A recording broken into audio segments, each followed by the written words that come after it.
সুপ্রিয় শিক্ষার্থীরা, আশা করছি তোমরা সবাই অনেক ভালো আছো। আজকে আমাদের ক্লাস টপিক বাংলা বানানের নিয়ম। তো আজকের ক্লাসে তোমাদের সবাইকে স্বাগত জানাচ্ছি। আমি তোমাদের তপু ভাইয়া। তো আজকে আমরা বাংলা ক্লাসে বাংলা বানানের নিয়ম শিখব এবং এই নিয়মের মধ্যে আমরা 20টি নিয়ম শিখব আজকে। 20টি নিয়ম শিখব এবং 20টি খুবই গুরুত্বপূর্ণ নিয়ম শিখব। তো এই নিয়মগুলো শেখার পরে দেখবা যে অনেকগুলো বানান তোমরা নিজেরে পাচ্ছ। ঠিক আছে? তো বানান আসলে মুখস্থ করার বিষয় না। কতগুলো নিয়ম জানতে হয়, কতগুলো টেকনিক ফলো করতে হয়, তাহলে মানে দেখা যায় যে অনেকগুলো বানান নিজে পারা যায়। কিন্তু মুখস্থ করে আসলে তুমি কয়টা বানানও মনে রাখবা। তো নিয়ম যদি মনে থাকে তখন দেখবা সেই নিয়মের অন্তর্গত যত বানান আছে তুমি সেগুলো সবগুলোই পারছো। ঠিক আছে? তো বাংলা বানানে আমরা হচ্ছে 2টা ক্লাস করব। তার মধ্যে আজকে হচ্ছে প্রথম ক্লাস, যেই ক্লাসে আমরা হচ্ছে 20টি নিয়ম শিখব এবং পরবর্তী ক্লাসে বাংলা বানানের আরেকটি ক্লাস করব। সেই ক্লাসে আমরা হচ্ছে কিছু টেকনিক শিখব, যে টেকনিকের মাধ্যমে আহ, অনেকগুলো বানান মনে রাখা সম্ভব মুখস্থ করা ছাড়াই। ঠিক আছে? তো চলো আমরা ক্লাসটি শুরু করি। প্রথমে যেই নিয়মটি আমরা দেখতে পাচ্ছি সেটি দেখো, 1 নম্বর, কোনো শব্দের শেষে যদি দীর্ঘইকার আমরা পেয়ে থাকি, একটি মূল শব্দের শেষে যদি আমরা দীর্ঘইকার পেয়ে থাকি এবং সেই মূল শব্দের সাথে যদি জগৎ, বাচক, বিদ্যা, সভা, তয়বয় যুক্ত, তয়াকার, দন্ত্য নয় দীর্ঘই, দন্ত্য নয় মূর্ধন্য নয় দীর্ঘই, পরিশোধ, তত্ত্ব, এগুলো যদি যুক্ত হয়, যুক্ত হওয়ার পরে যেই নতুন শব্দ তৈরি হবে সেই নতুন শব্দে আর দীর্ঘকার হবে না, দীর্ঘকার না হয়ে সেখানে হচ্ছে রস্বীকার হবে। ঠিক আছে? আচ্ছা, আমরা এবার উদাহরণ দেখি। দেখো, মূল শব্দ হচ্ছে প্রাণী। প্রাণীতে কি আছে? দীর্ঘইকার আছে। কিন্তু যখন এই প্রাণীর পরে একটি আরেকটি শব্দ বা আরেকটি শব্দ অংশ যখন যুক্ত হবে, তখন এই প্রাণীর দীর্ঘইকারটা সেখানে হচ্ছে রস্বীকার হয়ে যাবে। দেখো, প্রাণীটা এখানে কি রস্বীকার হয়ে গেছে। তবে প্রাণী এখানেও কি, এখানেও হচ্ছে প্রাণী মূল শব্দ, যখন প্রাণীর সাথে যখন জগৎ যুক্ত হলো, একটি নতুন শব্দ যখন যুক্ত হলো, তখন হচ্ছে এই প্রাণীর দীর্ঘইকারটা কী হয়ে গেল? রস্বীকার হয়ে গেল। তারপরে মন্ত্রী, একটি মূল শব্দ, এখানে কি আছে? দীর্ঘইকার আছে। এই সাথে যখন নতুন একটা শব্দ বা শব্দ অংশ যুক্ত হবে তখন সেটা কী হবে? সেটা হচ্ছে রস্বীকার হয়ে যাবে। তারপরে দেখো কৃতি, কৃতি বানান কি আছে? দীর্ঘইকার আছে। কিন্তু যখন তয় বয় যখন যুক্ত হলো তখন সেটা কৃতি কী হলো? রস্বীকার হলো, মানে কৃতিত্বতে কী হলো? রস্বীকার হয়ে গেল। তারপর দায়ী, দেখো দায়ীতে কি আছে? দীর্ঘইকার আছে। কিন্তু যখন তয় বয় যখন যুক্ত হলো, একটি শব্দ অংশ যখন যুক্ত হলো, তখন দায়িত্ব বানানে কি হলো? রস্বীকার হয়ে গেল। ঠিক আছে? তারপর সঙ্গী, সঙ্গী হচ্ছে মূল শব্দ, যেখানে কি আছে? দীর্ঘইকার আছে। কিন্তু এই দীর্ঘইকার যুক্ত একটি শব্দে যখন শেষে আরেকটা কোনো শব্দ অংশ যুক্ত হবে, তখন সেই দীর্ঘইকারটা, মূল শব্দের দীর্ঘইকারটা তো কী হয়ে যাবে? রস্বীকার হয়ে যাবে, মানে সঙ্গিনী হয়ে গেল। ঠিক আছে? তারপর প্রতিযোগী, যখন তা যুক্ত হবে তখন সেটা কী হয়ে গেলো? এই দীর্ঘইকারটা হচ্ছে রস্বইকার হয়ে গেলো। ঠিক আছে? তো এ হচ্ছে বিষয়। তাহলে আমরা কী শিখলাম? যদি কোনো মূল শব্দের বানানে যদি আমরা দীর্ঘইকার পাই, সেই মূল শব্দের সাথে যদি কোনো শব্দ অংশ বা নতুন কোনো শব্দ যুক্ত হয়, তাহলে সেই রস্বইকারটা দীর্ঘইকার হয়ে যাবে। ঠিক আছে? আচ্ছা, তো এটা আমরা বুঝবো কীভাবে? ধর পরীক্ষায় তো এমনটা থাকবে যে কোন বানানটি শুদ্ধ, মানে অধিকারিণী, তারপর হচ্ছে প্রতিহারিণী, সহপাঠী, সহপাঠিনী, এমন ধরনের বানান থাকবে, তাই না? আচ্ছা, তো এখন দেখো, যদি আমরা ধরো মনে করো পরীক্ষায় এটাই আসলো যে এটি শুদ্ধ কিনা। ঠিক আছে? আচ্ছা, তো এখন দেখো, এই সহপাঠিনী এখান থেকে আমরা একটি শব্দ বের করব। সহপাঠিনী এখান থেকে আমরা হচ্ছে একটা অর্থবহ শব্দ বের করব। দেখো, সহপাঠী আমরা বের করতে পারছি না? সহপাঠী বের করতে পারছি, মানে এই যে এই সহপাঠী বের করতে পারছি। আচ্ছা, যখন সহপাঠী বের করলাম তখন যদি এই সহপাঠীর শেষে রস্বইকার থাকে, তাহলে সেটা আমরা মনে করে নেব সেখানে কি মূল শব্দে সেটা দীর্ঘইকার ছিল। আর হচ্ছে যে সহপাঠীর পরে যে নিযুক্ত হয়েছে, এই নিযুক্ত হওয়ার জন্য সহপাঠী বানানে ঠয় রস্বই হয়েছে, দীর্ঘইকারটা রস্বইকার হয়ে গেছে। ঠিক আছে? তাহলে বিষয়টা কি হলো? একটা বিষয় যে মূল শব্দ, ধরো এটা মনে করা হয় মূল শব্দ, এই মূল শব্দের শেষে কি আছে? দীর্ঘইকার আছে। কিন্তু এই মূল শব্দের সাথে যদি অন্য কোনো শব্দ বা শব্দ যুক্ত হয়, তাহলে হচ্ছে এই দীর্ঘইকারটা কি হয়ে যায়? রস্বইকার হয়ে যায়। তো এই হচ্ছে 1 নম্বর নিয়ম। ঠিক আছে? তো 2 নম্বর নিয়ম দেখো, কোনো শব্দে যদি ইয় বা অনিয় প্রত্যয় যুক্ত হয়, তাহলে সেই ইয় বা অনিয় প্রত্যয়ে সবসময় কি হয়? সেটা হচ্ছে দীর্ঘইকার হয়। ঠিক আছে? যেমন মূল শব্দ কি? মূল শব্দ জাতি, মূল শব্দ প্রাণী, ঠিক আছে, মূল শব্দ জাতি, মূল শব্দ হচ্ছে কি প্রাণী।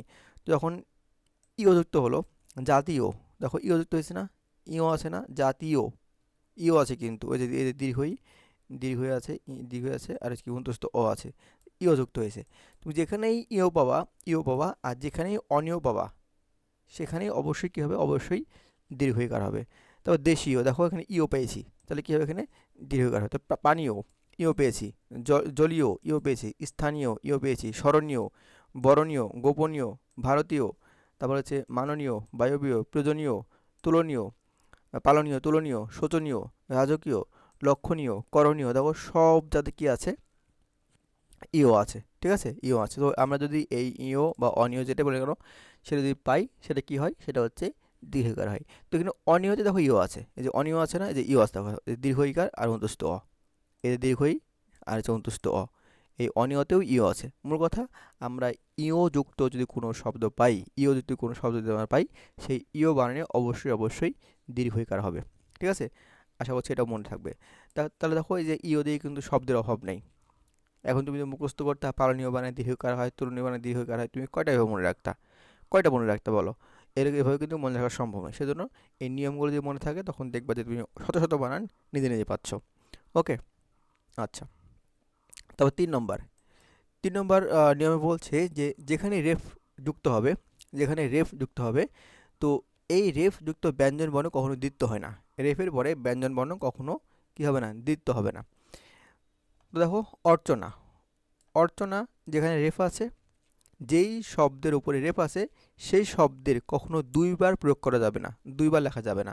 তো যেহেতু চয়ের উপরে রেফ আছে, তার মানে কি এখানে, এখানে কখনোই চ দুইটা হবে না, ঠিক আছে। মানে অর্চনা বানান এমনটা কখনোই হবে না, এমনটা, এমনটা কখনোই হবে না, মানে চ আর চ দুইটা কখনো হবে না, কারণ কি উপরে রেফ আছে, ঠিক আছে। তার মানে যেই ব্যঞ্জন বর্ণের উপরে রেফ থাকে সেই ব্যঞ্জন বর্ণটা অন্য ব্যঞ্জন বর্ণ হতে পারে, কিন্তু সেই ব্যঞ্জন বর্ণটা কি দুইবার হবে না। তবে অর্জন, দেখো এখানে কি বর্গীয় জ একটা হবে, অর্থ থ একটা হবে, অর্ধ ধ একটা হবে, কর্দম দ একটা হবে, কীর্তন ত একটা হবে, কর্ম তবে ম একটা হবে, ঠিক আছে। দেখো আমরা কিন্তু অনেকে বলে কম্ম, তো কম্ম, এই যে কম্ম, দেখো এখানে কি ময় ময় যুক্ত হয়েছে, কিন্তু এখানে কি রেফ নাই কিন্তু, ঠিক আছে। যদি রেফ থাকতো তাহলে কি, রেফ থাকলে কিন্তু আর ম দুটা হবে না, আর রেফ না থাকলে তুমি কম্ম তুমি বলতে পারো, কোনো সমস্যা নেই, মানে একটা আঞ্চলিক শব্দ আর কি। তারপরে কার্য, দেখো কার্য বানান কিন্তু আমি দেখেছি অনেকেই এভাবে লেখে, কার্য বানান অনেকেই এভাবে লেখে, অনেকেই এভাবে লেখে, এটা হবে না। কারণ কি, এই যে কার উপরে রেফ আছে বলো তো, এই অন্তুস্থ জয়ের উপরে রেফ আছে না, এই যে অন্তুস্থ জয়ের উপরে রেফ আছে, অন্তুস্থ জয়ের উপরে উপরে যেহেতু রেফ আছে, তাহলে তাহলে কি এটা জফালা না, এটা তো জফালা। তার মানে কি, যেহেতু অন্তুস্থ জয়ের উপরে রেফ আছে, তার মানে কি অন্তুস্থ জ দুইবার হবে না, দুইবার লেখা যাবে না পাশাপাশি, পাশাপাশি বা একসাথে দুইবার লেখা যাবে না, ঠিক আছে। তো যেহেতু অন্তুস্থ জয়ের উপরে রেফ আছে, তার মানে অন্তুস্থ জ দুইবার লেখা যাবে না। আর এটা কি, এটা জফালা, এই অন্তুস্থ জফালা, তার মানে কি এখানে অন্তুস্থ জ জফলা দেওয়া যাবে না, মানে অন্তুস্থ জ একটা হবে। তো গর্জন বর্গ জ একটা হবে, মূর্ছা ছয়ের উপরে আছে, মূর্ছা ছ একটা হবে। তারপরে কার্তিক ত একটা হবে, কার্তিক মানে অনেকেই দূরে দেয়, কার্তিক মানে অনেকেই ভাবে লেখে, কার্তিক মানে অনেকেই ভাবে লেখে, এবার হবে না, কারণ কি তয়ের উপরে কি রেফ আছে, তার মানে কি ত একটা হবে, ত দুটা হবে না। তবে বার্ধক্য, দেখো ধয়ের উপরে রেফ আছে, দেখো কি ধ একটা হবে। বার্তা তয়ের উপরে রেফ আছে, ত একটা হবে। সূর্য, তার মানে জয়ের উপরে রেফ আছে, জ একটা হবে, ঠিক আছে। আচ্ছা, তাহলে আশা করছি তোমরা বুঝতে পেরেছো। তারপরে 4 নম্বর নিয়ম, ভাষা ও জাতিতে সবসময়ের জন্য কি হবে, রস্বীকার হবে। তুমি যেখানে ভাষা পাবা এবং যেখানে জাতি পাবা, জাতির নাম এবং ভাষার নাম যখন বোঝাবে তখন সেখানে কি হবে, তখন সেটা হচ্ছে, তখন সেটা হচ্ছে রস্বীকার হবে, ঠিক আছে, তখন সেটা রস্বীকার হবে। দেখো বাঙালি, বাঙালি মানে এখানে কি হয়েছে, রস্বীকার হয়েছে, বাঙালি রস্বীকার হয়েছে। জাপানি, জাপানি রস্বীকার হয়েছে। ইংরেজি জাপানি হয়েছে। জার্মানি, ইরানি, হিন্দি, আরবি, ফার্সি সব জায়গায় কী হয়েছে, সব জায়গাতেই রস্বীকার হয়েছে, ঠিক আছে। ব্যতিক্রম আছে, ব্যতিক্রম হচ্ছে চীন, চীন বানানে কিন্তু কি হয়, চীন তো একটা দেশের নাম তাই না, এখানে কি বলছে যে দেশ, ভাষা এবং কি জাতিতে, যদি বলি চীনা, যদি বলি চীনা, ঠিক আছে। শুধু ভাষা, জাতি এবং দেশ, এটা মনে রাখবা। ভাষা, জাতি এবং দেশ। ভাষা, জাতি এবং দেশ। ঠিক আছে? ভাষা, জাতি এবং দেশের নামে কখনোই অস্বীকার হয় না। তো চীনা বললাম অথবা চীন বললাম, তাহলে এখানে কী হয় বলো তো? এখানে হচ্ছে অস্বীকার হয় কিন্তু, সরি দীর্ঘকার হয় কিন্তু। ঠিক আছে? আরেকটা আছে, সেটা হচ্ছে শ্রীলঙ্কা। শ্রীলঙ্কা, শ্রীলঙ্কা মানে, শ্রীলঙ্কা মানে কী হয়? দীর্ঘকার হয়। ঠিক আছে? তো চীন আর শ্রীলঙ্কা এটা হচ্ছে ব্যতিক্রম, এটা মনে রাখবা। চীন, চীন আর শ্রীলঙ্কা ব্যতীত আর যত তুমি দেশের নাম পাবা, যত ভাষার নাম পাবা, যত জাতির নাম পাবা, সব জায়গাতে অস্বীকার হবে। ঠিক আছে? সব জায়গাতে অস্বীকার হবে। তো অনেক জায়গাতে অনেকেই দেখি লিখে যে ইংরেজি বানানে দীর্ঘিকার লেখে, মানে বর্গীয় জয় দীর্ঘইকার লেখে। তো ইংরেজি কি একটা কিসের নাম? এটা ভাষার নাম না? তো ভাষার নামে কি হয়? দীর্ঘকার হয়? হয় না, অস্বীকার হয়। তো ইংরেজি বানানে কি হবে? ইংরেজি বানানে অস্বীকার হবে। ঠিক আছে? তার 4 নম্বর নিয়মটা, ভাষা, জাতি এবং দেশের নামের শেষে কি হয়? রস্বীকার হয়, দীর্ঘকার হয় না। একমাত্র চীন আর হচ্ছে শ্রীলঙ্কা ছাড়া। চীন এবং শ্রীলঙ্কা হচ্ছে ব্যতিক্রম। তার 5 নম্বর, ব্যক্তি যদি বোঝায় তাহলে সে কারি হয়, আর ব্যক্তি যদি না বোঝায় তাহলে সেটা কয় কয় কয় রস্যই হয়। ঠিক আছে? মানে যে কারি আর কারি, এই যে কয়কার রয় দীর্ঘই আর হচ্ছে কয়কার রয় রস্যই। তো কখন কয়কার কয় দীর্ঘই হয় আর কখন রস্যইকার হয়, এটা হচ্ছে বুঝতে হবে। ঠিক আছে? তাহলে কারি দ্বারা যদি কোনো ব্যক্তি বোঝায় তাহলে হচ্ছে দীর্ঘকার হয়, আর ব্যক্তি না বোঝালে সেটা হচ্ছে রস্যইকার হয়। যেমন সহকারী, সহকারী একজন ব্যক্তি হয়, বলে না সে, সে তার সহকারী, মানে কি একজন ব্যক্তির সহকারী, সহকারী একজন ব্যক্তি হয়। ঠিক আছে? সহকারী কারণ অব্যক্তি বা বস্তু, বস্তু কোনো কখনো সহকারী হয় না। তো সহকারিতা একজন ব্যক্তিকে বোঝায়, সেজন্য কি কারি বানানে দীর্ঘকার হলো। আবেদনকারী, আবেদনকারী নিশ্চয়ই একজন ব্যক্তি হয়, সেজন্য কি হলো? দীর্ঘকার হলো। ছিনতাইকারী একজন ব্যক্তি হয়। পথচারী, তারপর হচ্ছে আহ, কর্মচারী। ঠিক আছে? কারি বা আরি যেটাই বলো না কেন, কারি বা আরি যেটাই বলো না কেন, তো যেখানে হচ্ছে ব্যক্তি বোঝাবে সেটা হচ্ছে কী হবে? দীর্ঘইকার হবে। ঠিক আছে? আর ব্যক্তি যদি না বোঝায় তখন সেটা কী হবে? তখন সেটা হচ্ছে রস্বইকার হবে। যেমন সরকারি, সরকারি কি কোনো ব্যক্তি?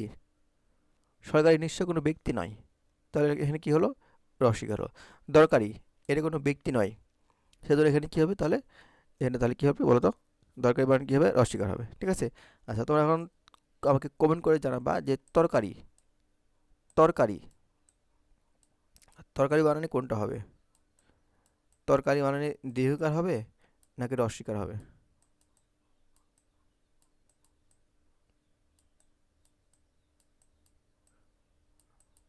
তোমরা সবাই কমেন্ট করে জানাবা। আচ্ছা, তারপরে হচ্ছে 6 নম্বর,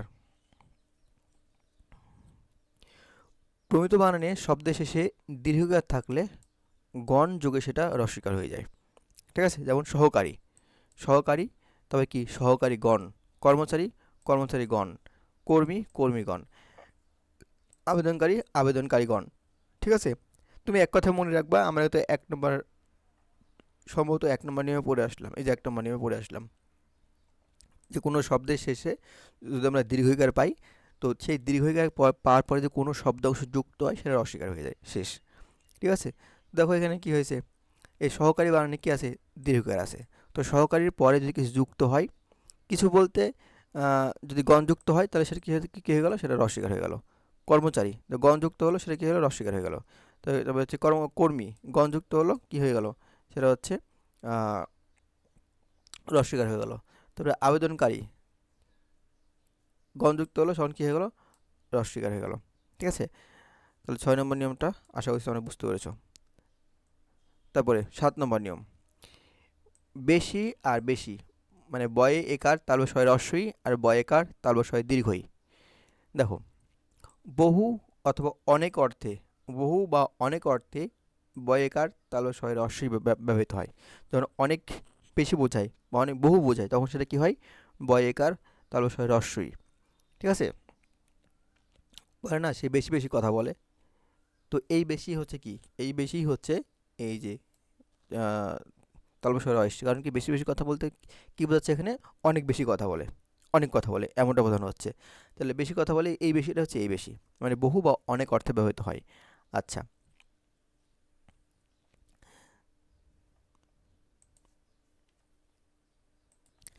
কিন্তু রূপ ধারণ করা বোঝাতে, রূপ ধারণ করা বোঝাতে বয়েকার তালব্যয় দীর্ঘই ব্যবহার করতে হয়। যেমন ছদ্মবেশী, দেখো ছদ্মবেশীটা রূপ বোঝাচ্ছে, ঠিক আছে? তার প্রতিবেশী, প্রতিবেশীর রূপ বোঝাচ্ছে। তার এই বেশি কি, এই বেশি হচ্ছে দীর্ঘকার হবে, এই বেশি হচ্ছে দীর্ঘকার হবে। ওকে, ছদ্মবেশী প্রতিবেশী অর্থে কি হয়, এই বেশি হয়। তাহলে অনেক, অনেক বা বহু বোঝাতে কি হয়, রস্বীকার হয়। আর আর হচ্ছে রূপ, রূপ বোঝাতে, রূপ ধারণ করা বোঝাতে তালব্য বয়েকার তালব্য দীর্ঘকার হয়। ঠিক আছে?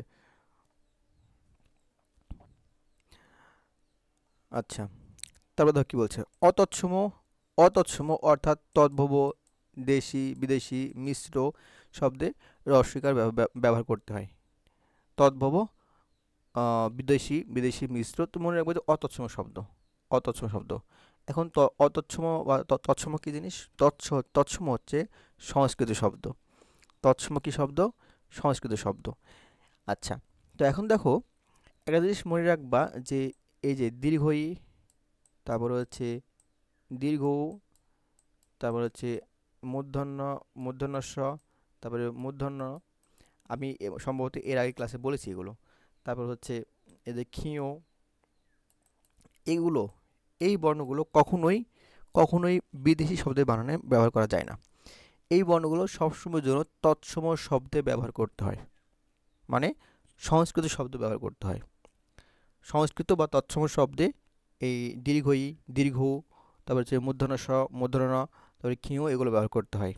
আর অতৎসম বা সংস্কৃত ব্যতীত আর যত শব্দ আছে সেগুলো তদ্ভব হোক, দেশি হোক, বিদেশি হোক, যে শব্দ হোক না কেন, সব শব্দে কী হয়, সব শব্দে হচ্ছে এই এগুলোর বিকল্প মানে ব্যবহার করতে হয়। এটার বিকল্প কী আছে, রস্যের সরি, হ্যাঁ, দীর্ঘের বিকল্প কী আছে, রস্যি আছে। দীর্ঘর বিকল্প কী আছে, রস্যও আছে। মূর্ধন্য ষ এর বিকল্প কী আছে, তালব্য শ আছে, দন্ত্য স আছে। মূর্ধন্য ণ এর বিকল্প কী আছে, দন্ত্য ন আছে, তাই না?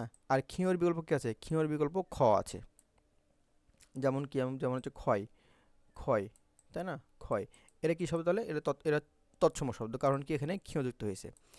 যেখানেই ক্ষীয় থাকবে বা এই বর্ণ থাকবে তুমি বুঝে নেবা সেটা কি তৎসম শব্দ। যদি ক্ষয় বানানে, ক্ষয় বানানে একটি কি তৎসম শব্দ, সেজন্য এখানে কি হলো, ক্ষীয় যুক্ত হলো। কেন, ক্ষয় বানানকে আমি এভাবে লিখতে পারতাম না? যদি আমি ক্ষয় বানান এভাবে লিখি তাহলে কি উচ্চারণ পার্থক্য হচ্ছে? এটাও ক্ষয়, এটাও ক্ষয়, কিন্তু ক্ষয় শব্দটা যেহেতু তৎসম শব্দ, সেজন্য এখানে কি হলো, ক্ষীয় যুক্ত হলো। ঠিক আছে? কিন্তু খড় যদি লিখি খড়, দেখো খড় বানানে কিন্তু এমনটা হয়, খড় বানান কিন্তু এমনটা হয়, কারণ কি, খড় হচ্ছে একটি কি শব্দ, তদ্ভব শব্দ, দেশি শব্দ। খড় হচ্ছে একটি দেশি শব্দ, সেজন্য খড় বানানে কি হলো, খ হলো। কিন্তু খড় বানান যদি তৎসম শব্দ হতো, তাহলে কি খড় বানানটা কিন্তু এমন হতো, খড় বানানো কিন্তু এমন হতো, যদি যদি এটা তৎসম শব্দ হতো তাহলে। ঠিক আছে? আচ্ছা, যাই হোক, তো এখানে যে এখানে এখানে হচ্ছে এটাই বলছে যে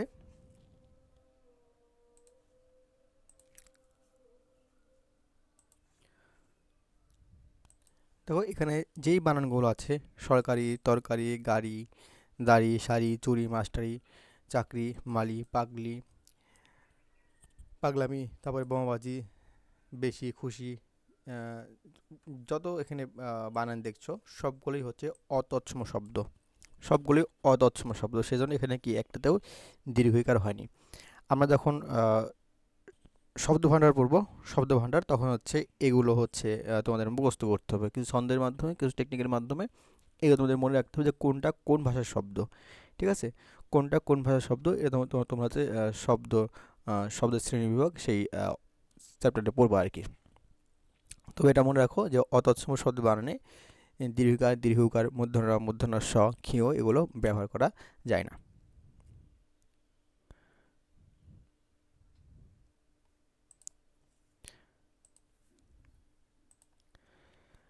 তো 9 নম্বর, বিশেষণবাচক আলি প্রত্যয়যুক্ত শব্দে কি হয়, রস্বীকার হয়। ঠিক আছে? তুমি মনে রাখো আলি এবং আবলি, এখানে নাই, আবলি, আলি এবং আবলি, আলি এবং আবলি, এই দুটি শব্দে সবসময়ের জন্য কি হয়, সবসময়ের জন্য রস্বীকার হয়। আলিতে এবং আবলিতে সবসময়ের জন্য কি হয়, রস্বীকার হয়। যেমন সোনালি, এখানে আলি আছে, সরিয়া লয় রস্বী, আলি আছে। রূপালি, এখানে আলি আছে। বর্ণালী, হেয়ালি, খেয়ালি, মিতালি, কি সবগুলোতে আলি আছে। তো বললাম পুস্তকাবলী, গ্রন্থাবলী। ঠিক আছে? যেমন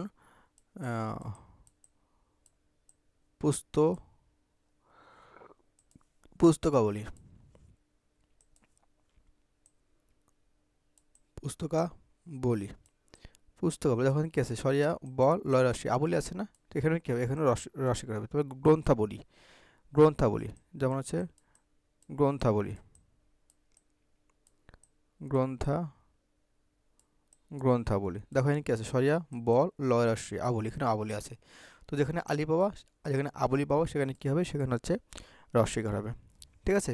তো 10 নম্বর, তো জীব, জীবী, জীবিত আর জীবিকা, এই তিনটা তোমরা খুব ভালো করে মনে রাখবা। জীব বানানে কি হয়, দীর্ঘকার হয়।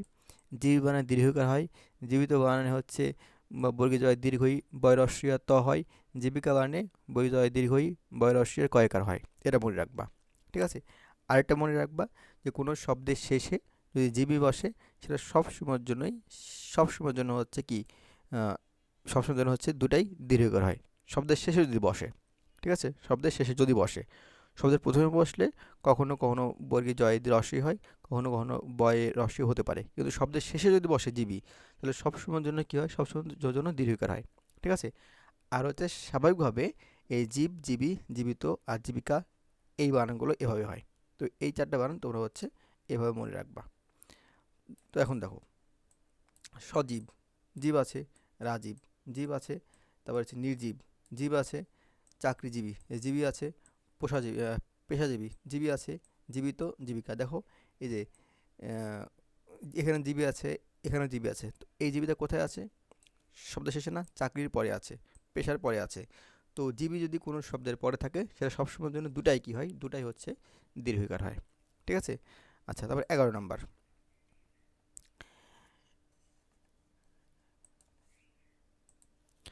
মনে রাখবা এই অদ্ভুত বানানে, অদ্ভুত বানানে হচ্ছে, অদ্ভুত বানানের যে ভূতটা আছে, এই ভূতে হচ্ছে রস্যকার হয়। ভুতুড়ি, ভুতুড়ি, এখানে ভুতুড়ি বানানটা ভুল হয়েছে। ভুতুড়ি বানানটা এখানে হচ্ছে দীর্ঘকার হবে, ভয় দীর্ঘকার হবে, এটা দীর্ঘকার হবে। এটা তোমরা ঠিক করে নেবা। ঠিক আছে, বানানটা এখানে ভুল হয়েছে। তো অদ্ভুত বানানে কি হবে, অদ্ভুত বানান যে ভূতটা আছে সেই ভূতে কি হবে বলতো, রস্যকার হবে। অদ্ভুত বানানে আরেকটা বানান, সেটা হচ্ছে ভুতুড়ি, সেটা হচ্ছে ভুতুড়ি,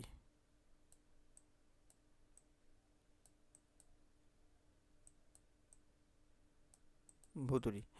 অদ্ভুত আর ভুতুড়ি, এই দুটা বানানে কি হয় বলতো, রস্যকার হয়। ঠিক আছে। অদ্ভুত এবং ভুতুড়ি বানানে দুটাতে কি হবে বলতো, রস্যকার হবে। ভুতুড়ি শব্দের অর্থ যে কাঁঠালের মধ্যে লম্বা লম্বা থাকে না, ওগুলোকে ভুতুড়ি বলা হয়।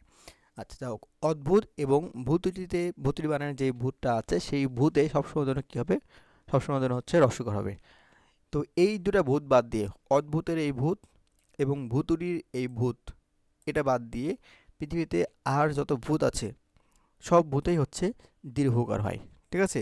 সব ভূতেই দীর্ঘকার হয়। যেমন কি যে ভূত, তারপরে বিশ্বভূত, বহির্ভূত, ভূতপূর্ব। দেখো এখানে ভূত আছে, এখানেও ভূত আছে, এখানেও ভূত, এখানে ভূত, সব জায়গায় কী হবে, দীর্ঘকার হবে। তো অদ্ভুত আর ভুতুড়ি, এই দুটি শব্দ ব্যতীত আর যত ভূত আছে, এই ভুতুড়ে এই বানানটা সহ, এই ভুতুড়ে বানানে কিন্তু হচ্ছে দীর্ঘকার হবে। ঠিক আছে, তোমরা ঠিক করে নেবা।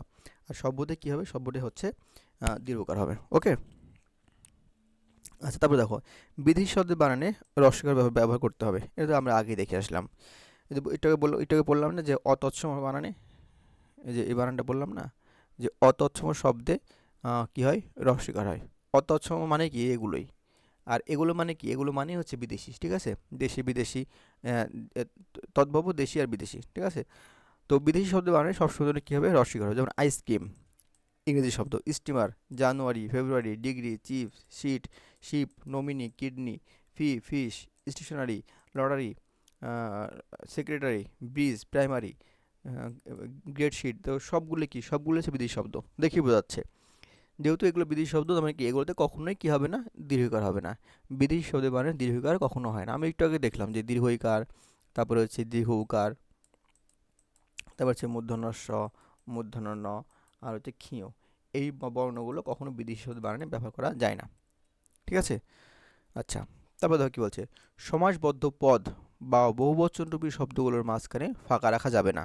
মানে যেগুলো হচ্ছে সমাসবদ্ধ পদ ওইগুলোর মাঝখানে ফাঁকা রাখা যায় না। যেমন কি চিঠি একটা শব্দ, পত্র একটি শব্দ। তো আমরা কি চিঠি পত্র তুমি আলাদা করে লিখবা? না, এগুলো আলাদা করে লেখা যাবে না। তো যেগুলোতে কি সমাসবদ্ধ এবং বহুবচন রূপী শব্দ সেগুলো কি হয়, সেগুলো হচ্ছে একসাথে লিখতে হয়। তো চিঠিপত্র একটি সমাসবদ্ধ শব্দ, আবেদনপত্র সমাসবদ্ধ শব্দ, ছাড়পত্র বিপদগ্রস্ত, হতাশাগ্রস্ত। তারপর যে গ্রামগুলি, দেখো গ্রামগুলি এগুলো কি, গুলি কি, গুলি হচ্ছে বহুবচন রূপ, বহুবচনের রূপ। সেজন্য এই গ্রাম আর গুলি আলাদা করে স্পেস দিয়ে ফাঁকা দিয়ে লেখা লেখা যাবে না, ঠিক আছে? কারণ গুলি হচ্ছে বহুবচনের রূপ। তো বললাম না ছেলেরা, আমরা কি যে ছেলেরা বানানে লে, ছেলেরা বানানে আমরা কি রাটাকে পরে লিখি? পরে লিখি না, আমরা রাটা একদম পাশাপাশি লিখি, ফাঁকা না দিয়ে রাটা এখানে লিখি। কারণ রা কি, রা হচ্ছে একটা বহুবচন রূপ। তার মানে বহুবচনের যেসব রূপ আছে সেগুলো কি করতে হয়, শব্দের সাথে লিখতে হয়, স্পেস দিয়ে লেখা যায় না।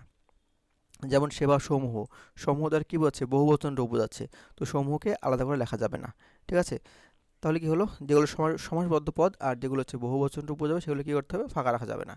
আর সমাসবদ্ধ পদ কি, সমাসবদ্ধ পদ আমরা কিভাবে চিনবো, এগুলো সমাসের ক্লাসে আমরা খুব সুন্দর করে জেনে নেব, খুব সুন্দর করে পড়ে নেব, ঠিক আছে? সাধারণত মনে রাখো যে দুটি অর্থপূর্ণ শব্দ পাওয়া মানে সেটা কি সমাসবদ্ধ শব্দ হতে পারে। দুটি অর্থপূর্ণ শব্দ, যেমন রচনা একটি কি অর্থ আছে, মূলক অর্থ আছে, ঠিক আছে? হতাশা অর্থ আছে, গ্রস্ত অর্থ আছে, বিপদ অর্থ আছে, গ্রস্ত অর্থ আছে, ছাড় অর্থ আছে, পত্র অর্থ আছে, ঠিক আছে? সাধারণত এটা হয়, আমি বলছি না যে সব সমাসবদ্ধ শব্দেই অর্থ থাকবে, ঠিক আছে? অনেক সমাসবদ্ধ শব্দেই হচ্ছে কি পূর্বপদ এবং পরপদের কোনোটা যে কোনো একটা অর্থ না থাকতে পারে। যেমন অব্যয়ভাব সমাসে এটা হয়, অব্যয়ভাব সমাসে যে পূর্বপদে যেসব যুক্ত হয়, যেমন আমরণ, আমরণ শব্দে যে আটা আছে আর মরণ আছে, মরণের অর্থ আছে এটা কি কোনো অর্থ আছে? অর্থ নেই, ঠিক আছে? তো আপাতত মনে রাখো যে দুটি অর্থপূর্ণ শব্দ পাইলে সেটা কি হতে পারে, সমাসবদ্ধ শব্দ হতে পারে, ঠিক আছে? তো সেগুলো কি হয়, সেগুলো হচ্ছে একসাথে লিখতে হয়, আলাদা করে লেখা যায় না। তো অনেকগুলো বানান আমি এখানে দিয়ে দিচ্ছি, তোমরা একটু দেখে নিবা। শীতকালীন, তো সদস্যগণ, দেখো গণ কি বহুবচন রূপ, শীতকালীন কি একটা, শীতকালীন একটা হচ্ছে সমাসবদ্ধ শব্দ, ঠিক আছে? জ্ঞানহীন, জ্ঞান নেই যার, জ্ঞানহীন মানে কি, জ্ঞান নেই যার। এটা কি তাহলে, এটা হচ্ছে বহুব্রীহি সমাস, ঠিক আছে? ওকে, তাহলে বিষয়টা কি হলো, সমাসবদ্ধ পদ আর হচ্ছে বহুবচন রূপী যে সব শব্দ আছে সেগুলো কি মাঝখানে ফাঁকা রাখা যায় না।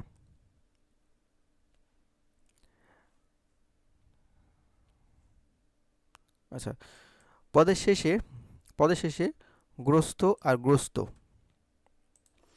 তো দেখো পদের শেষে সাধারণত কি হয় বলতো, এই যে গ্রস্ত হয় পদের শেষে, পদের শেষে, ঠিক আছে? যেমন হচ্ছে বাধা, এটা কি পদ, তাহলে কি এখানে কি হবে, গ্রস্ত হবে। ক্ষতি একটি পদ, এরপরে কি হবে, গ্রস্ত হবে। হতাশা একটি পদ, তারপরে কি হবে, গ্রস্ত হবে। বিপদ একটি পদ, তবে কি হবে, গ্রস্ত হবে। আমরা বিষয়টা আরেকটু শর্টকাটে শিখে নিই, আরেকটু বিষয়বস্তু শিখে নিই। আমরা কোনো শব্দের শেষে দন্ত স আর ত দেখি, আবার কোনো শব্দের শেষে দন্ত স আর ত দেখি।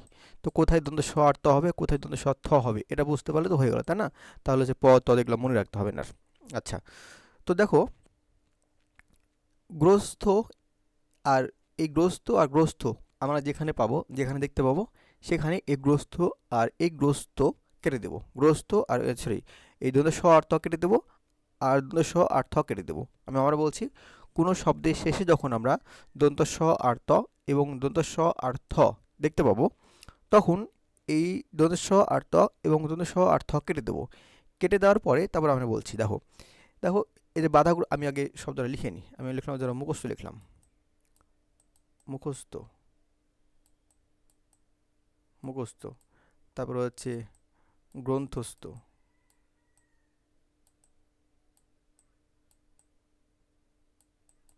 গ্রন্থস্থ, আচ্ছা লিখলাম। দেখো আমি কি বললাম যে যেখানে যেখানে দন্ত স আর থ এবং দন্ত স আর ত পাবো সেখানে কি করবো, কেটে দেবো, ঠিক আছে? দেখো আমি এখানে বাধাগ্রস্ত, এখানে কি দন্ত স আর ত পেলাম না, কেটে দিলাম। এখন দেখো তো বাধাগ্র, বাধাগ্র, বাধাগ্র নামে কোনো অর্থ হয়, বাধাগ্র নামে কোনো কোনো শব্দ হয়, বাধাগ্র হয়, হয় না। তার মানে যদি আমরা দন্ত স আর ত বা দন্ত স আর থ কেটে দেওয়ার পরে অবশিষ্ট যা থাকবে তার কোনো অর্থ না পাই, তাহলে সেখানে দন্ত স আর ত হবে। যেমন দেখো ক্ষতিগ্রস্ত, এখানে যদি দন্ত স আর ত কেটে দিই তাহলে কি হয়, ক্ষতিগ্রহ। দেখো তো ক্ষতিগ্রহ কোনো অর্থ হয়, অর্থ হয় না, সেজন্য এখানে কি হবে, এখানে দন্ত স আর ত হবে। কিন্তু এখানে দেখো মুখস্থ বানানে আমি দন্ত স আর ত কেটে দিলাম, তাহলে কি হচ্ছে, মুখ, একটা অর্থ হচ্ছে না, একটা অর্থ হচ্ছে, মুখে একটা অর্থ আছে, কিন্তু তাহলে এখানে কী হবে, এখানে দন্তেশ থ হবে। তো গ্রন্থস্থ, এখানে দন্তেশ থ কেটে দিলাম, তাহলে এখানে কী হচ্ছে, গ্রন্থ হচ্ছে। গ্রন্থের একটা অর্থ আছে না, অর্থ আছে, তাহলে এখানে কী হবে, দন্তেশ অর্থ হবে। অর্থাৎ যদি দন্তেশ আর কেটে দেওয়া, দন্তেশ আর ত অথবা দন্তেশ আর থ কেটে দেওয়ার পরে যদি আমরা অর্থ না পাই, যদি আমরা অর্থ না পাই, তাহলে সেটা কি হয়, দন্তেশ আর থ হয়। দন্তেশ আর ত বা দন্তেশ ত আর থ, যদি ধরো এখানে দন্তেশ ত হতে পারে, দন্তেশ থ হতে পারে, তাই না? ধরো আমি এখানে কেটে দিলাম, কোনো অর্থ পেলাম, কোনো অর্থ নেই, তাহলে এখানে কী হবে, দন্তেশ আর ত হবে। ক্ষতিগ্রস্ত, এটা কেটে দিলাম, এখানে দন্তেশ ত অথবা দন্তেশ থ যে কোনো একটা হবে। যখন কেটে দিলাম তখন কি তার কোনো অর্থ আছে, অর্থ নেই, তার মানে এখানে কি, এখানে ত হবে।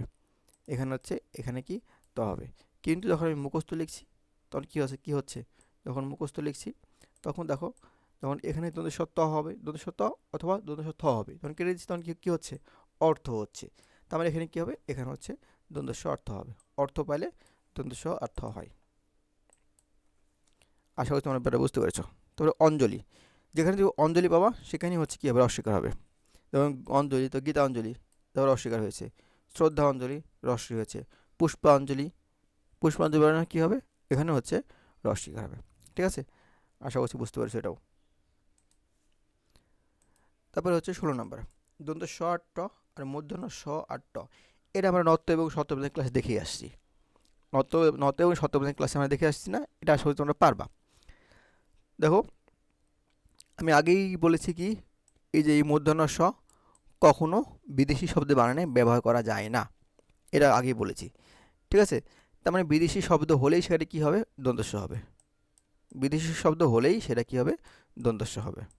ঠিক আছে, যেমন photostat, post, star, staff, station, bus stand, তারপরে হচ্ছে status, master, dustbin, poster, studio, first, last, best, এগুলো ধরো সবগুলি কী শব্দ, সবগুলি ইংরেজি শব্দ, এগুলি তৎসম শব্দ। একমাত্র মূর্ধন্য স তৎসম শব্দেই ব্যবহার করতে হয়, তৎসম শব্দ ব্যতীত অন্য কোনো শব্দে এটা ব্যবহার করার, মূর্ধন্য স ব্যবহার করা যাবে না। তো দেখো, এগুলো সবগুলো হচ্ছে ইংরেজি শব্দ, সবগুলো যদি ইংরেজি শব্দ হয় তাহলে কীভাবে এখানে হচ্ছে মূর্ধন্য স হবে, সবগুলোতে কী হবে, দ্বন্দ্ব স হবে। ঠিক আছে, আচ্ছা, তো সত্যবিধানের নিয়ম অনুযায়ী, সত্যবিধানের নিয়ম অনুযায়ী এখানে ট বর্গ থাকে, ট বর্গ মানে ট ঠ ড ঢ, তারপরে কি ট ঠ ড ঢ মূর্ধন্য, কি, যেমন ট, তারপরে ঠ, ড, ঢ, এরপরে কি হয়, এরপর হচ্ছে মূর্ধন্য ন হয়, সেজন্য এই ট ঠ ড ঢ এর সাথে কি যুক্ত হবে, সেটা হচ্ছে মূর্ধন্য যুক্ত হবে। এবং কোন ক্ষেত্রে, তৎসম শব্দের ক্ষেত্রে, তৎসম শব্দের ক্ষেত্রে, যেমন এটাকে ধরো ট বলবো না, তাহলে কি এখানে মূর্ধন্য স হবে না, কারণ কি এটা হচ্ছে বিদেশি শব্দ। কিন্তু তৎসম শব্দের ক্ষেত্রে ট ঠ ড ঢ যেখানে পাবো সেখানে কি হবে, সেখানে হচ্ছে মূর্ধন্য হবে, অথবা মূর্ধন্য স, মূর্ধন্য অথবা মূর্ধন্য স যে কোনো একটা, একই। যেখানে হচ্ছে মূর্ধন্য হবে সেখানে কি মূর্ধন্য স হবে। তারপরে ট ঠ ড ঢ এর সাথে যেহেতু মূর্ধন্য যুক্ত হয়, তাহলে ট ঠ ড ঢ এর সাথে মূর্ধন্য সহ যুক্ত হতে পারবে। ঠিক আছে, এটা আমরা নত্ব এবং সত্যবিধান ক্লাসে আমরা খুব সুন্দর করে দেখে আসছি। আচ্ছা, তো দেখো এখানে কি, বৃষ্টি বানান, বৃষ্টি, কৃষ্টি, সৃষ্টি, দৃষ্টি, মিষ্টি, নষ্ট, কষ্ট, তুষ্ট, সন্তুষ্ট, সবগুলো কি শব্দ, সবগুলো হচ্ছে তৎসম শব্দ। আর তৎসম শব্দ দেখলেই কেমন একটা ভাব গম্ভীর মনে হয়। দেখো, বৃষ্টি, কৃষ্টি, সৃষ্টি, দৃষ্টি, মিষ্টি, নষ্ট, কষ্ট, তুষ্ট, সন্তুষ্ট, সবগুলোতে একটা কি, একটা গম্ভীর ভাব আছে। তো এগুলো কি শব্দ, এগুলো হচ্ছে তৎসম শব্দ। আরও একটা টেকনিক কি, আমি কি বলেছি, চুম্বকের পরে কি হয়, চুম্বকের পরে হচ্ছে চুম্বকের পরে কি হয়, সে হচ্ছে কি হয়, মূর্ধন্য হয়। তো এখানে মূর্ধন্য হয় অথবা মূর্ধন্য স হয়। আর চুম্বকগুলো কি কি, চুম্বকগুলো আমি বলেছিলাম হচ্ছে এই যে রি, রি, র, আর কি, আর হচ্ছে মূর্ধন্য স, এটা বলেছিলাম, তাই না? আচ্ছা, তো মূর্ধন্য যেখানে হতে পারে, মূর্ধন্য স সেখানে হতে পারে।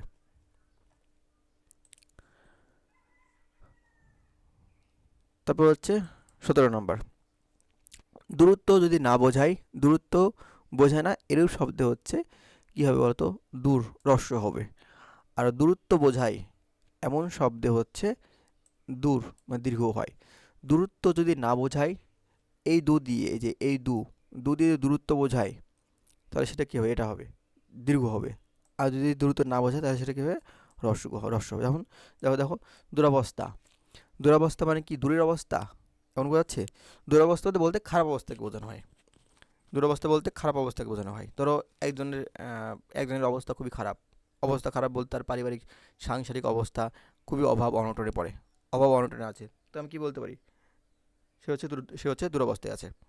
সে হচ্ছে দুরবস্থায় আছে, মানে কি দুরবস্থা বলতে দূরের অবস্থা না, দুরবস্থা বলতে খারাপ অবস্থা বোঝানো হচ্ছে। তার মানে এখানে দূরত্ব বোঝাচ্ছে না। তো দেখো, দুরন্ত, দুরন্ত বলতে কি দূরত্ব বোঝাচ্ছে? দূরাকাঙ্ক্ষা, দূরাকাঙ্ক্ষা মানে দূরের আকাঙ্ক্ষা এমন কিছু? দূরাকাঙ্ক্ষা বলতে দূরের আকাঙ্ক্ষা এমন বোঝাচ্ছে না। দূরাকাঙ্ক্ষা বলতে এমন একটা আকাঙ্ক্ষা বোঝাচ্ছে যেটা কি পাওয়া হচ্ছে কি, পাওয়া প্রায় হচ্ছে অসম্ভব। তোমার এমন একটা আকাঙ্ক্ষা যেটা পাওয়া হচ্ছে অসম্ভব। দূরাকাঙ্ক্ষা বলতে দূরত্ব বোঝাচ্ছে না। দুরারোগ্য, দুরারোগ্য মানে কি আমরা বলি না যে দুরারোগ্য ব্যাধি, তার দুরারোগ্য ব্যাধি হয়েছে, এমন বলি না আমরা? এমনটা বলি নাকি? তার মানে কি দূরের ব্যাধি, দূরের রোগ এমন কিছু? দুরারোগ্য বলতে বোঝাচ্ছে এমন একটা রোগ যেই রোগের কি আরোগ্য নাই, যে রোগটা ভালো হবে না। যেই রোগ বা যে অসুখটা ভালো হয় না সেই অসুখকে আমরা কি বলি? দুরারোগ্য বলি। ঠিক আছে? তারপরে দুরারোগ্য বলতে একটা অসুখকে বলছে যে অসুখকে কি ভালো হওয়া সম্ভব নয়। হ্যাঁ, ভালো হলেও কি একটা অসম্ভব প্রায়, হতে পারে কিন্তু কি প্রায় অসম্ভব, এমন কিছু বোঝানো হচ্ছে। তার মানে এখানে দূরত্ব বোঝাচ্ছে না। ঠিক আছে? তো দুর্গা, দুর্গা বলতে দেবী কি, দেবী দুর্গাকে বোঝানো হচ্ছে। তো দুর্গা কি এই কোনো দূরত্ব বোঝাচ্ছে? নিশ্চয়ই নয়। দুর্নীতি, দুর্নীতি বা কি দূরের নীতি? দুর্নীতি বা দূরের নীতি নয়, দুর্নীতি বোঝাচ্ছে খারাপ নীতি। যার নীতি খারাপ তাকে দুর্নীতি বলা হয়। ঠিক আছে? তো এখানে কি, এখানে হচ্ছে দূরত্ব বোঝাচ্ছে না। দুর্ঘটনা, দুর্ঘটনা মানে কি দূরের ঘটনা? ধরো একটা দূরে, একটা ঘটনা ঘটছে, তখন কি তুমি বলো যে ওটা দুর্ঘটনা, এটা বলবা? নাকি দুর্ঘটনা বলতে হঠাৎ করে ঘটে গেছে, হঠাৎ একটা খারাপ কিছু ঘটে গেছে, তখন সেই খারাপ কিছুকে তুমি হয়তো দুর্ঘটনা বলবা। খারাপ কিছুকে আমরা দুর্ঘটনা, খারাপ ঘটনাকে আমরা দুর্ঘটনা বলি, দূরের ঘটনাকে আমরা দুর্ঘটনা বলি না। তার মানে কি এখানে হচ্ছে দূরত্ব বোঝাচ্ছে না। তো দুর্নাম, দুর্ভোগ, দুর্দিন, দুর্বল, দুর্জয়, কোনোটাই দ্বারাই কি দূরত্ব বোঝাচ্ছে না। সেজন্য এখানে কি হবে? সবগুলো দেখো রস্যকার হয়েছে, সবগুলোতে রস্যকার। কিন্তু যখন দূরত্ব বোঝাবে তখন সেটা কী হবে বলো তো? এই দূর ব্যবহার করতে হবে। যেমন দূর, দূর মানে কি দূরত্ব বোঝাচ্ছে, দূরবর্তী দূরত্ব বোঝাচ্ছে, দূর দূরান্ত দূরত্ব বোঝাচ্ছে, দূরীকরণ দূরত্ব বোঝাচ্ছে, অদূর দূরত্ব বোঝাচ্ছে, দূরত্ব দূর, তারপর হচ্ছে দূরবীক্ষণ দূরত্ব বোঝাচ্ছে। দেখো সবগুলোতে কী বোঝাচ্ছে? সবগুলোতে হচ্ছে দূরত্ব বোঝাচ্ছে। ঠিক আছে? আর দূরত্ব বোঝানোর জন্য এখানে কি হলো? দয় দীর্ঘ হলো। আচ্ছা, তারপর দেখো ১৯ নম্বর, পদের শেষে জীবী থাকলে সেটা কি হয়? দীর্ঘকার হয়। এটা আমরা আগেই দেখে আসলাম। এটা আমরা আগে দেখে আসলাম। দেখুন দেখো চাকুরিজীবী, তখন চাকুরির পরে জীবী আছে, তাহলে এখানে কী হবে? দুটা হবে। পেশাজীবী, পেশার পরে জীবী আছে, তার মানে কি দুটাই দীর্ঘকার হবে। শ্রমজীবী, কৃষিজীবী, আইনজীবী, জীবী কি আছে? জীবী সফলতা শেষে আছে, তাহলে এখানে কী হবে? এখানে হচ্ছে দুটাই শব্দের শেষে হবে। ওকে? তবে পদের শেষে যদি বলি থাকে তাহলে সেটা কি হয়? রস্বইকার। এটা আমরা আগে দেখে আসলাম, এটাও আমরা আগে দেখে আসলাম। যেমন কি কার্যাবলী, এখানে কি আবলী আছে না? আবলী থাকলে সেটা কি হয়? রস্বইকার হয়। শর্তাবলী, এই যে আবলী, এখানে আবলী আছে, তাহলে এখানে কি? এখানে হচ্ছে রস্বইকার। ব্যাখ্যা, ব্যাখ্যাবলী, এখানেও আবলী আছে। নিয়মাবলী, এখানেও আবলী আছে। তথ্যাবলী, এখানেও আবলী আছে। ঠিক আছে? তো যেখানে তোমরা আবলী পাবা সেখানে কী হবে? সেখানে রস্বইকার হবে। তো এই ছিল হচ্ছে আমাদের ২০টি নিয়ম। তো এই ২০টি নিয়ম তোমরা খুব ভালোভাবে আত্মস্থ করবে। আত্মস্থ করার পরে তারপরে তোমরা হচ্ছে কোশ্চেন সলভ করবে। ঠিক আছে? বিগত সালে যে প্রশ্নগুলো আছে সেই বিগত সালে প্রশ্ন সলভ করবে। আর আমরা হচ্ছে এর পরের ক্লাসে, এর আরেকটি ক্লাস হবে বাংলা বানান নিয়ে। ওই আরেকটি ক্লাসে আরও কিছু অসাধারণ নিয়ম দেখব। ঠিক আছে? আমরা তো এই ২০টি ট্রেডিশনাল নিয়ম পড়লাম, এই ২০টি আমরা হচ্ছে ট্রেডিশনাল নিয়ম পড়লাম, মানে এই ২০টি নিয়ম আমরা সচরাচর সব জায়গাতে দেখতে পাই। কিন্তু সামনের ক্লাসে আমরা কিছু নিয়ম শিখব, যে নিয়মগুলো তুমি সাধারণত বইয়ে পাবা না, এবং যেগুলো আমরা জানলে পারে অনেক বানান, শত শত বানান নিজেরাই তৈরি করতে পারবো। ঠিক আছে? এমন কিছু অসাধারণ টেকনিক দেবো, কোনো নিয়ম নয়। ঠিক আছে? আমরা হচ্ছে কোনো ট্রেডিশনাল নিয়ম দেখবো না, আমরা হচ্ছে কিছু অসাধারণ টেকনিক দেখবো, যেগুলোর মাধ্যমে তুমি হচ্ছে অনেক বানান নিজেই সলভ করতে পারবে। ওকে? তাহলে আজকের ক্লাসটা এই পর্যন্ত রাখছি। তোমরা এই ২০টি বানান, ২০টি নিয়ম তোমরা খুব ভালোভাবে আত্মস্থ করে নেবে। আত্মস্থ করে নেওয়ার পরে তোমরা হচ্ছে বিগত সালের প্রশ্ন সলভ করবে। এই নিয়ম বানান পড়ার আগে তোমরা বিগত সালের প্রশ্ন সলভ করবে না। সলভ করতে গেলে দেখবো যে তোমাদের অনেকগুলো গুলিয়ে ফেলছো। ঠিক আছে? কারণ হচ্ছে এই ২০টি নিয়ম পারছো মানে তুমি এখানে শত শত বানান পারবা। ঠিক আছে? তুমি যদি নিয়মই জানো না, নিয়ম না জেনে তুমি যদি বানান মুখস্থ হতে যাও, তখন দেখবা যে কিছুই বুঝতে পারছো না, সব কিছু মাথা বদলে যাচ্ছে। ওকে? তাহলে বানানগুলো পড়বা, ২০টি নিয়ম পড়বা। আমি পিডিএফ দিয়ে দেবো তোমাদের সবাইকে। পিডিএফ তো অলরেডি দিয়ে দিয়েছি। পিডিএফগুলো খুব সুন্দর করে দেখো, তাহলে আশা করছি ভালো কিছু হবে। ওকে? তো সবার জন্য শুভকামনা থাকলো। পরবর্তী ক্লাসে দেখার জন্য তোমরা হচ্ছে রেডি হয়ে থাকো। পরবর্তী ক্লাস আমরা দ্রুতই শুরু করব। ওকে, তো সবাই ভালো থেকো। সবাইকে ধন্যবাদ।